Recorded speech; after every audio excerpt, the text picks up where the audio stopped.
서셨으면 함께 읽겠습니다. 시작. 그들이 조반 먹은 후에 예수께서 시몬 베드로에게 이르시되 요한의 아들 시몬아 내가 이 사람들보다 나를 더 사랑하느냐 하시니 이르되 주님 그러하나이다. 주님을 사랑하는 줄 주님께서 아시나이다.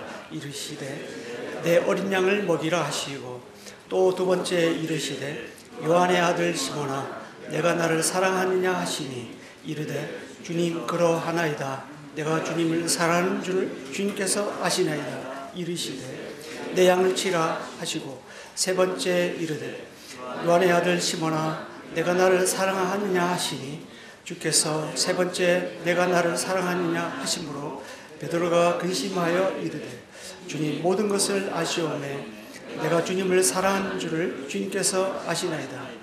예수께서 이르시되 내 양을 먹이라. 이 말씀은 부활하신 주님은 세 번째 디베랴 호숫가에서 제자들에게 자신을 나타내셨습니다. 이 말씀 전에 이 말씀 중에 그렇다는 거죠. 그곳에는 앞에 2절에도 보면 베드로, 도마, 나다나엘, 세베대 아들들인 야고보와 요한 그리고 또 다른 제자 둘이 함께 있었습니다.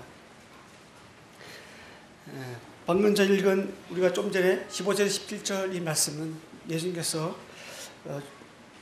제자들과 함께 조반을 먹은 후에 시몬 베드로에게 하신 내용입니다. 말씀 내용입니다. 베드로는 불과 얼마 전 예수님께서 잡히시기 전날 밤에 세 번이나 주님을 부인했습니다. 그렇기 때문에 지금 베드로는 굉장히 마음이 작아지고 의기소침해 있었을 것 같습니다. 주님이 부활하신 이후에 베드로는 적어도 2번 정도는 주님을 보았습니다. 그런데 그때까지만 해도 주님은 베드로에게 개인적으로 아무 말씀도 하지 않으셨습니다. 베드로는 주님과의 관계에 무슨 문제가 있는 것이 아닌가 이렇게 생각했을 것 같습니다. 적막감과 긴장감이 도는 순간에 주님은 친히 식사를 준비하시고 베드로와 이어서 대화를 이어갑니다. 주님은 이미 회개한 베드로의 죄를 용서하셨습니다. 뿐만 아니라 다시 기억치 않으셨어요. 그리고 베드로가 여전히 자신에게 소중한 존재라는 것을 확인시켜 주셨습니다. 그리고 사명을 재확인시켜 주고 계십니다. 대화의 내용은 내가 나를 사랑하느냐는 것입니다. 세 번이나 똑같은 질문을 하셨죠. 어쩌면 베드로가 3번 주님을 부인한 것과 관계가 있는 것입니다. 그리고 3번이나 똑같은 명령을 하십니다. 내 어린 양을 먹이라. 내 양을 치라. 내 양을 먹이라. 양을 먹이라는 이 말씀은 잘 가르치는 것을 말한다면 양을 치라는 이 말씀은 잘 다스리는 것을 말을 합니다. 목양의 주요 임무는 잘 가르치고 잘 다스리는 데 있습니다. 주님은 모든 성도를 제자로 부르셨습니다. 모든 성도는 주님의 제자요 주님의 양들입니다. 그런데 그 중에서도 특별하게 주님께서 자신의 양을 돌볼 목자, 장로, 감독자를 교회에 세우십니다. 오늘 이 시간은 주님께서 세우시는 장로, 목자, 감독이 어떠한지 한번 살펴보겠습니다. 주님께서 세우시는 장로, 감독, 목자, 이게 장로, 목자, 감독 이것은 다 똑같은 말인데요. 첫 번째로 자신을 사랑하는 자라는 것입니다. 주님은 3번이나 베드로에게 자신을 사랑하는지 사랑하지 않는지를 묻고 계십니다. 첫 번째 질문은 내가 이 사람들보다 더 나를 사랑하느냐. 여기서 이 사람들보다는 이것들보다로도 해석이 됩니다. 주님은 베드로의 마음을 잘 알고 계셨습니다. 그래서 내가 이 사람들보다 나를 더 사랑하느냐고 물고 계십니다. 이렇게 질문하는 데는 이유가 있죠. 만일 주님께서 베드로가 주님을 사랑했다면 주님께서 신문당하고 고난당하고 있을 때 주님을 부끄러워하거나 무서워하지 않았을 것입니다. 베드로는 닭이 3번 울을 때 주님 말씀이 기억나서 눈물을 흘리면서 통곡하고 회개했습니다. 그는 지금 참여자로서 주님 앞에 서 있습니다.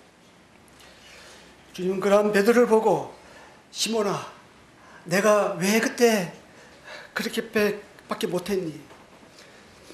시몬아, 내가 얼마나 그때 많이 울었니? 라고 위로하지 않았습니다. 대신 내가 나를 사랑하느냐고 묻고 계십니다. 이 질문은 베드로에게 그동안 부끄럽고 주님 앞에 참 마음이 어려웠던 모든 응어리가 한순간에 녹아져 버리고 감동이 되었습니다. 전에처럼 베드로는 주님, 제가 이 사람들보다 제가 더 사랑하지 하는 줄 모르십니까? 제가 이 사람들보다 주님을 더 사랑합니다. 이렇게 얘기를 하지 않았습니다. 다만 나직막한 작은 목소리로 근심하면서 주님, 그렇습니다. 내가 주님을 사랑하는 줄을 주님께서 아십니다. 라고 대답하고 있습니다. 여기서 알 수 있는 것은 주님은 자신의 양을 맡기기 전에 내가 나를 사랑하느냐라고 물으신다는 것입니다. 주님은 자신의 양을 아무에게나 맡기지 않으십니다. 자신을 사랑하는 자에게 자신의 양떼를 맡기십니다. 주님을 진정 사랑하지 않는 자가 어떻게 인간의 영혼을 사랑할 수 있겠습니까? 주님을 사랑하는 사역자나 장로가 주님의 일을 어떻게 사랑할 수 있겠습니까? 오직 그리스도의 사랑만이 사역자나 장로가 자신의 직분을 잘 감당하도록 이끄십니다. 그런 것을 주님께서 아셨습니다. 주님의 사랑은 어떤 어려움이나 역경이 올 때 능히 즐겁게 그것을 감당하도록 하는 원동력이 됩니다. 그렇기 때문에 주님께서는 자신을 사랑하는 자를 사역자나 장로로 부르십니다. 주님은 신부인 교회를 위해서 자기 목숨을까지도 내놓으셨습니다. 그만큼 주님의 자신은 온통 교회에 마음이 가 있습니다. 그래서 자신을 사랑하는 자에게 이 교회를 맡기시는 것입니다. 예수님의 첫 번째 질문은 내가 이 사람들보다 나를 더 사랑하느냐입니다. 우리가 교회 일을 하다 보면요, 개인 일이나 가정사가 많이 후순위로 밀릴 때가 있습니다. 그럴 수밖에 없는 게 장로나 사역자는 모든 일의 우선순위를 교회에 두기 때문입니다. 물론 주님을 사랑하는 것이 자기 자신을 세우거나 가정을 세우는 것으로 나타나기도 합니다만은 장로나 사역자는 교회 중심으로 자기 삶을 조정할 줄 압니다. 사랑에는 헌신과 희생이 따르기 마련입니다. 어느 교회에서는요, 장로 후보자를 여러 명 발표했습니다. 그리고 1년간 수습기간을 두었습니다. 그 교회는 매주 수요일 집회 끝나고 장로들이 모여서 회의를 합니다. 그런데 수습 중에 있는 어느 한 분이 어느 정도 시간이 지나서 더 이상 나는 못하겠다고 자진 사퇴했다고 합니다. 막상 해보니 쉽지 않다는 것을 몸소 체험한 거죠. 그래도 이분은 참 정직한 편입니다. 예수님은 베드로에게 물었습니다. 내가 이 사람들보다 나를 더 사랑하느냐? 너는 야고보와 요한과 남들보다 더 나를 사랑하냐라고 묻고 계십니다. 베드로는 한때 이들과 경쟁 관계에 있었습니다. 주님은 이런 경쟁과 헛된 허영심과 자랑을 깨뜨리고 계시고 있습니다. 베드로의 마지막 대답에서 이러한 사실을 알 수 있는데요. 17절의 후반절을 보면 베드로가 근심하여 이르되 주님 모든 것을 아시오매 내가 주님을 사랑하는 줄을 주님께서 아십니다 라고 고백하고 있습니다. 베드로는 이제 자기 자신이 넘어지고 실패할 수밖에 없는 자라는 것을 절감하고 있는 거예요. 그렇기 때문에 베드로의 마지막 고백은 다음과 같은 의미가 담겨져 있습니다. 이제는 다른 사람과 경쟁하지 않겠습니다. 내 자신이 어떤 경험과 지식을 의지하지 않겠습니다. 사도 바울처럼 이 모든 것을 배설물로 여기고 그리스도를 아는 지식을 가장 고상한 것으로 여기겠습니다. 혹 우리는 장로 그 자리 자체를 사랑할 수가 있습니다. 내가 하고 싶은 일을 그 자리에서 마음껏 펼치고 싶은 그런 유혹이 있을 수 있습니다. 어떤 명예나 영향력을 우리가 사랑할 수 있습니다. 하지만 성도나 사역자나 장로는 주목해야 할 것이 있습니다. 그것은 우리가 사랑할 대상은 그리스도라는 거예요. 주님 한 분만이라는 것입니다. 그렇기 때문에 장로가 돼도 좋고 안 돼도 좋은 거예요. 그 자리가 주님 사랑하는 것을 대신할 수 없기 때문입니다. 주님께서 세우시는 장로는 어떠한지 두 번째로 보겠습니다. 주님께서 세우시는 장로는 두 번째로 주님의 택하심을 받은 자라는 것입니다.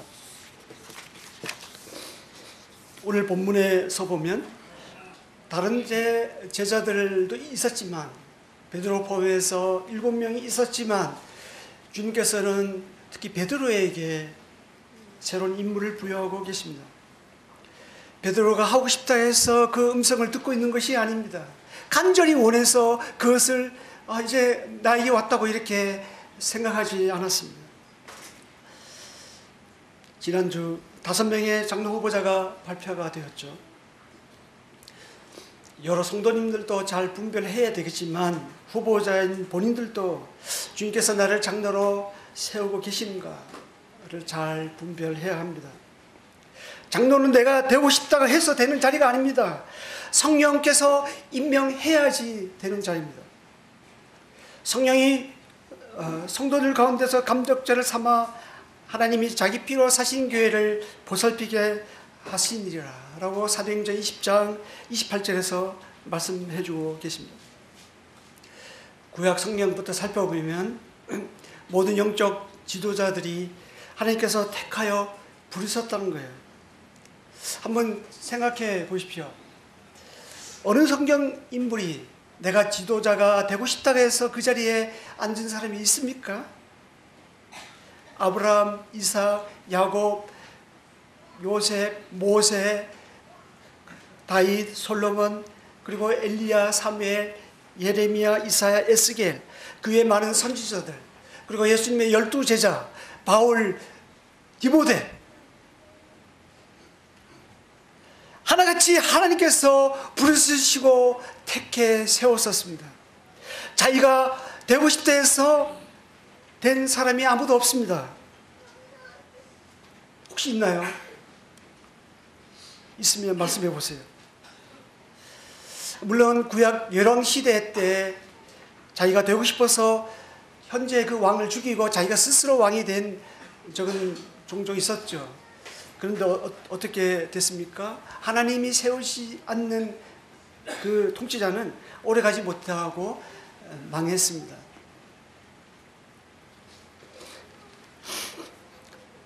장로도 마찬가지입니다. 장로도 내가 되고 싶다고 해서 되는 자리가 아닙니다. 성령께서 택하여 세우셔야만 하는 자리입니다. 그런데 적지 않은 분들이 그렇지 않아서 교회에 어려움을 줍니다. 본인이 속한 교회에서 장로로 인정을 받지 못하니까 다른 교회로 옮겨 다닙니다. 그런 분들 때문에 교회가 문제가 생깁니다. 어려움이 생깁니다. 왜냐하면 자기 의를 내세워 힘써 하나님의 의를 힘써 지키려고 하기 때문입니다. 정말 장로는 잘 세워야 합니다. 잘못 세울 바에는 장로가 없는 것이 더 낫다고 봅니다. 이제 오늘 포함해서 다음 주일까지 이제 한 주간의 시간이 저희들에게 주어졌습니다. 성령님께서는 저희들 가운데 감동을 주시고 역사하실 것입니다. 성경 말씀에 비추어서 아니면 아니라고 표현하시기 바랍니다. 나 하나쯤이야 하다가 그러다가 잘못 세워지면 결국 피해보는 것은 성도들이 아니겠습니까? 우리는 보통 자기 기준으로 어떤 사람을 좋고 나쁘고를 평가를 하죠. 자기에게 잘해주는 사람은 좋은 사람이라 생각합니다. 그리고 자기에게 어떤 서운하게 했거나 상처를 준 사람은 나쁜 사람이라고 생각을 하죠. 하지만 돌다리는 두드려봐야지 알고 사람은 겪어봐야지 알지 않겠습니까? 현재 내가 겪어본 그 사람이 내가 알고 있는 그 사람입니다. 사람은 여러 가지 측면이 있죠. 다양합니다. 한쪽 면에서만 보면 안 됩니다. 다른 측면에서도 봐야 되는 거예요. 그래서 내가 겪어본 그 사람이 성경의 기준으로 볼 때 마음이 불편하다고 하면 기록 써서 내야 될 책임이 각자에게 있습니다. 주님의 부르심은 우리의 생각과 다를 때가 많습니다. 사람은 겉으로 보이는 조건들을 봅니다.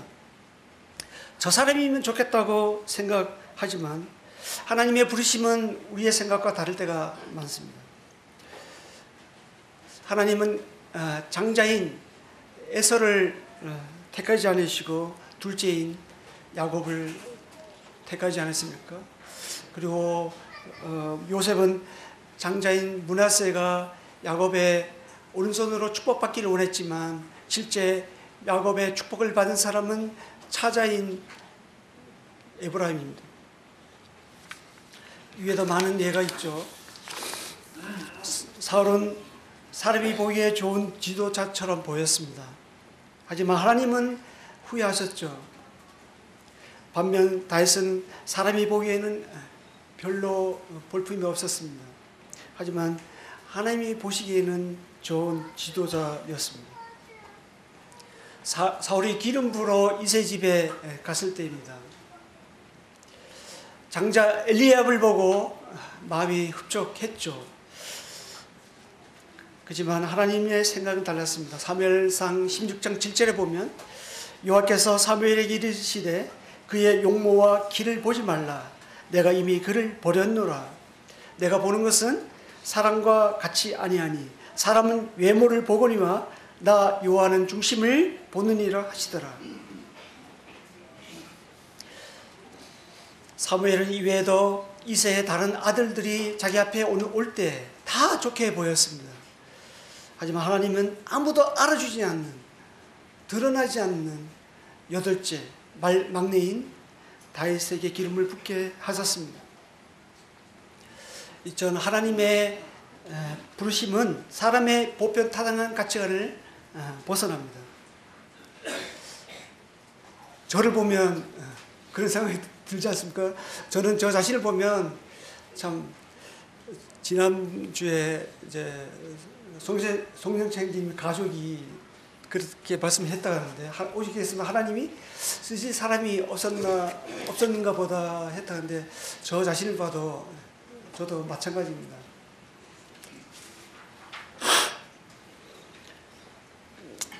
고린도전서 1장 26절에서 28절에 보면 이런 말씀들을 또 우리에게 잘 뒷받침해 주고 있죠. 하나님이 우리를 부르실 때 어떤 그 지혜로움이나 능력이나 문별 좋은 것을 보고 우리를 택하지 않았었다는 거잖아요. 지도자들도 마찬가지죠. 예수님의 12제자를 부를 때도 하나같이 문벌 좋지가 않았잖아요. 사도행전에 보면 베드로와 요한이 이제 막힘없이 말하는 것을 볼 때 그 당대 사람들이 어떻게 저렇게 문별 좋지 않은 사람이 저렇게 말을 잘할 수 있을까라고 할 정도였으니까요. 사도 바울 한 명 빼고는 하나같이 다 뭐 그렇게 썩 좋아 보이지 않았습니다. 하나님은 오히려 미련한 자, 약한 자, 천한 자를 택하셔서 자신의 능력을 나타내시기도 합니다. 우리 앞에 5명의 장로 후보자가 있습니다. 하나님 앞에 기도하면서 정직하게 잘 분별해야 합니다. 누가 성령께서 세우시는 장로인가? 누가 아닌가? 주님께 물어봐야 하겠습니다. 주님께서 세우시는 장로는 세 번째로 양을 먹이라, 양을 치라는 임무를 부여하신 것입니다. 여기서의 양은 주님의 양이죠. 베드로의 양이 아니죠. 그렇기 때문에 함부로 대할 수 없는 것입니다. 주님의 양떼소에는 어린 양도 있고 성장한 양도 있습니다. 어린 양에서 양으로, 또 먹이다 해서 돌보다로, 치다 돌보다로 이렇게 말이 바뀌는 것을 보면 참 주목할 만하죠. 어린 양이 가장 필요한 것은 뭐겠습니까? 먹는 문제죠. 아기에게 가장 필요한 것은 엄마 젖이 아니겠습니까? 교회 안에서도 영적으로 갓 태어난 어린 양도 있고요. 그 다음에 또 돌봄이 필요한 그런 성장한 양도 있습니다. 주님께서 베드로에게 부여한 임무는 양들을 먹이는 것이었습니다. 15절, 17절에 나오는 내 양을 먹이라, 이 단어는 내 양들에게 음식을 주라는 뜻입니다.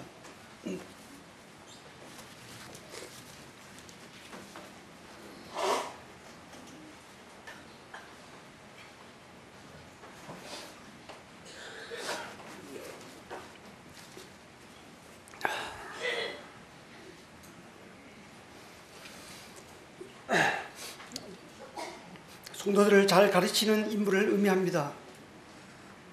사실 이 말씀은 장로들뿐만 아니라 교사나 사역자들에게도 해당한다는 의무이기도 하죠. 베드로는 말과 행동이 급한 사람입니다. 그러기에 양들을 감독해야 하는데 다른 목자들을 감독해야 하는 위치에 차지하는 유혹에 빠질 위험이 있었습니다. 주님께서 이런 것을 잘 아셨기 때문에 먼저 양을 먹이라는 임무를 부여하셨습니다. 장로, 감독, 목자는 주님 앞에 다 동등하죠. 오직 머리는 주님이시기 때문에 목자들은 은사에 따라서 자기의 할 일을 충성스럽게 다 할 뿐입니다. 목자의 특징은 양들을 잘 먹이고 살찌우는 데 있습니다. 그러기 위해서 신만한 물가로 인도하고 푸른 초장으로, 푸른 풀밭으로 인도하죠. 그런데 양들을 잘 먹여야 하는데 자기 배만 채우는 거짓 목자가 구약이나 신약이나 어디에나 있었습니다. 거짓 목자는 양들의 복지에는 관심이 없어요. 오직 자신의 계획, 자신의 목적, 자신의 뜻을 이루는 데 관심이 있습니다. 거짓 목자는 양들에 대해서 책임감이 없습니다. 위급하면 양을 버리고 달아납니다. 양을 맡고 있으면서도 양들을 사랑하지 않습니다. 이런 사람은 주님께서 세우시는 사역자나 장로는 분명히 아닙니다. 반면 주님께서 세우시는 장로는 어떠합니까? 책임지고 양을 보호합니다. 양을 위해 자기 목숨을 버릴 줄 압니다. 양을 자기 몸과 같이 사랑합니다. 이런 사람이라면 주님께서 세우신 장로라는 증거가 될 것입니다. 이런 의미에서 장로 후보자 5명 모두 손색이 없습니다. 그래도 우리가 한 번 더 생각해 봐야 하겠죠. 목자의 특징은 양을 잘 먹이는 것, 이와 함께 양을 잘 치는 것에 있습니다. 양을 치다는 말은 잘 다스리는 것을 말하는데요. 양들을 온수로부터 보호하고 양들이 탈선하지 못하도록 잘 감독하는 일입니다. 그리고 때로는 막대기로 양들을 치리하기도 합니다.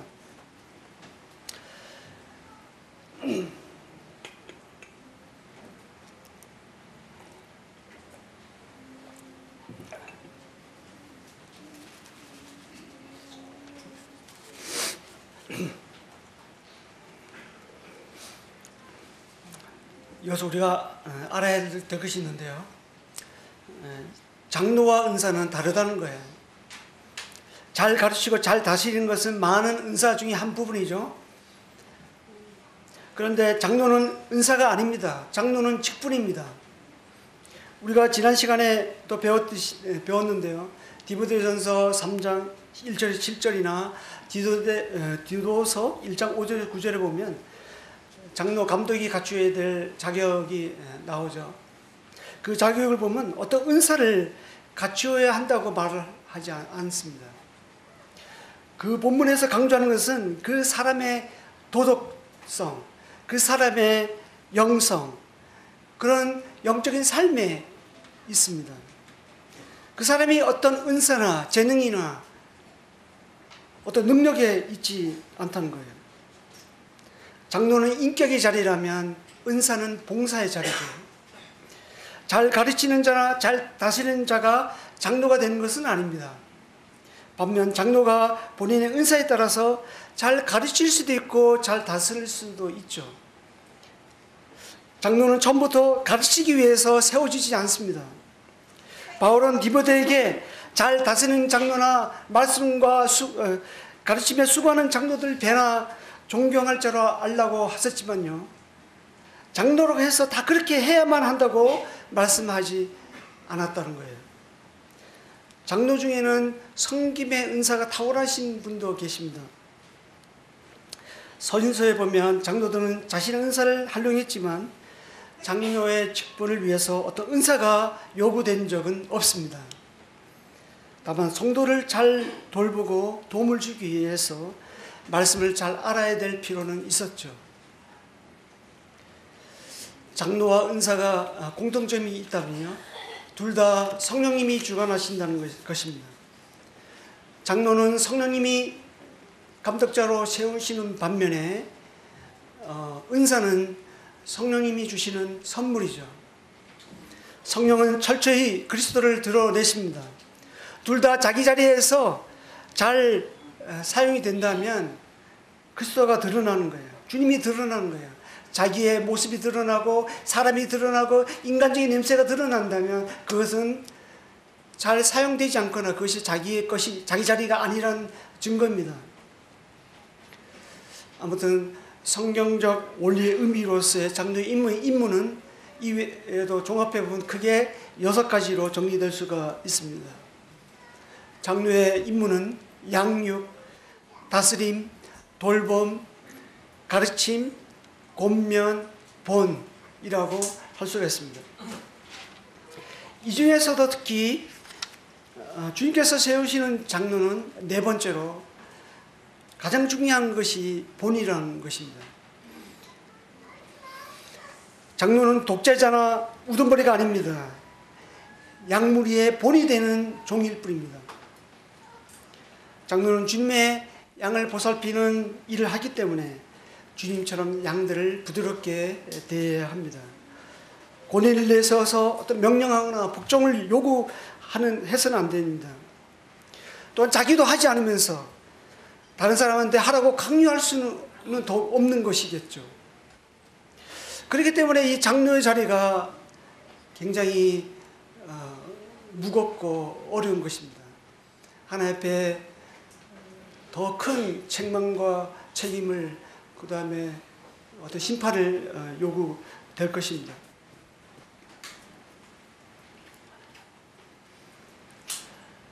장로의 모습이 곧 교회의 모습이라고 할 수가 있습니다. 주님처럼 낮아지고 겸손하고 경건할 뿐 아니라 하나님 뜻을 이루는 일에 먼저 본을 보이는 자리입니다. 성경에는 지도자 역할을 잘한 인물들의 특징들을 보면요, 하나같이 자기 자신은 아무것도 아니라는 것을 알았다는 것입니다. 자기 위에 하나님이 계시다는 것을 늘 인식했습니다. 그리고 자기의 생각, 자기의 방법을 고집하지 않았습니다. 하나님 말씀 그대로 지킬 뿐만 아니라 하나님 말씀 그대로 가감하지 않고 전했습니다. 다윗, 사무엘, 예레미야 등들이 그랬죠. 반면 역할을 잘 하지 못하는 인물들의 특징을 보면요, 모두가 하나같이 자기에게 관심이 있었다는 거예요. 자기의 생각, 자기의 방법, 자기의 의를 고집하고 드러냈습니다. 하나님 말씀은 자기 목적을 이루는 하나의 방편에 불과했습니다.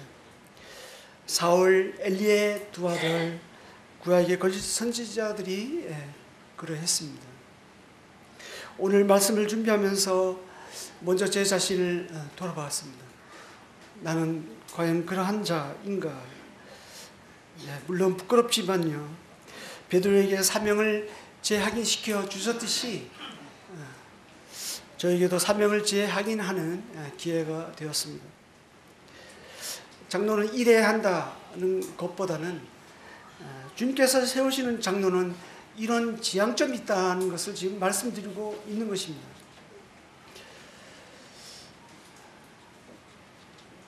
네, 정리하겠습니다.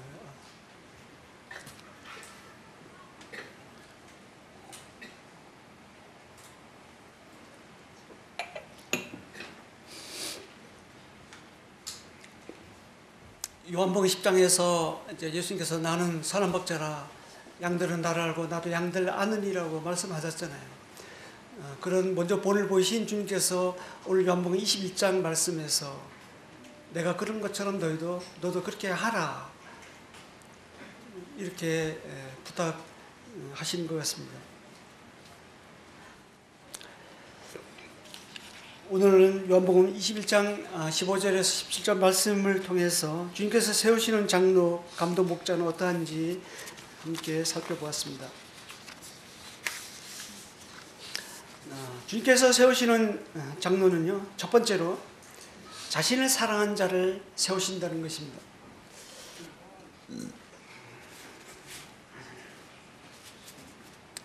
주님은 자신의 양을 아무에게나 맡기지 않으십니다. 자신을 사랑하는 자에게 자신의 양떼를 맡기십니다. 주님을 사랑하지 않는 자가 주님의 양떼뿐만 아니라 주님의 일을 사랑하지 않을 것이기 때문입니다. 장로나 사역자의 직무는 주님을 사랑하는 것이 시작이자 끝이라고 할 수가 있습니다. 주님을 사랑하는 장로가 되거나, 주님을 사랑하는 자는요, 장로가 되거나 되지 않거나 상관하지 않습니다. 장로가 된 데에서 우쭐 필요도 없고요, 장로가 되지 않는데 해서 실망할 필요도 없는 거예요. 우리의 초점은 주님께서 무엇을 맡기든지 주님을 사랑하는 것에 있다는 것입니다. 주님께서 세우시는 장로는 두 번째, 자신의 양떼를 돌볼 사람을 택하신다는 거예요. 장로는 내가 되고 싶어 해서 되는 자리가 아닙니다. 주님께서 자신의 피로 사신 교회를 성령께서 감독자로 세우십니다. 장로는 되어지는 것이지 되는 것이 아닙니다. 주님의 부르심은 우리의 생각과 많이 다를 때가 많죠. 하나님은 자신의 영광을 위하여 자신의 때에 자신이 원하는 사람을 택하시고 부르시고 자신의 뜻을 이루어 가십니다. 주님께서 세우시는 장로 세 번째, 잘 가르치고 잘 다스리는 인물을 부여하십니다. 주님이 그래 하듯이 장로는 교회의 덕과 성도의 유익을 위해서 자신을 기꺼이 드립니다. 목양의 특징은 1차적으로 양들에게 잘 먹이는 것이 있습니다. 자기 배를 채우기보다는 양들이 배부르도록 푸른 풀밭과 실만한 물가로 인도합니다. 뿐만 아니라 악한 원수로부터 양들을 보호하고요, 지키기 위해서 자기 목숨까지도 마다하지 않습니다. 주님께서 세우시는 장로는 네 번째로 가장 중요한 덕목이 본입니다. 양들은 말뿐인 목자보다는 솔선수범하는 목자를 배나 존경하고 따릅니다. 사실 그런 의미에서 장로는 주님 앞에 섰을 때 더 큰 심판을 받기 때문에 두려워할 자리입니다. 제가 그렇습니다. 그러기에 주님께서 세우시는 장로는 오늘 주보에 나와 있는 것처럼요. 주보 3면에 나와 있죠. 지도 대신 지배하는 12가지 원리. 주보에 나와 있는 것처럼 자신의 지위를 이용해서 양들을 지배하거나 군림하지 않는다는 것입니다.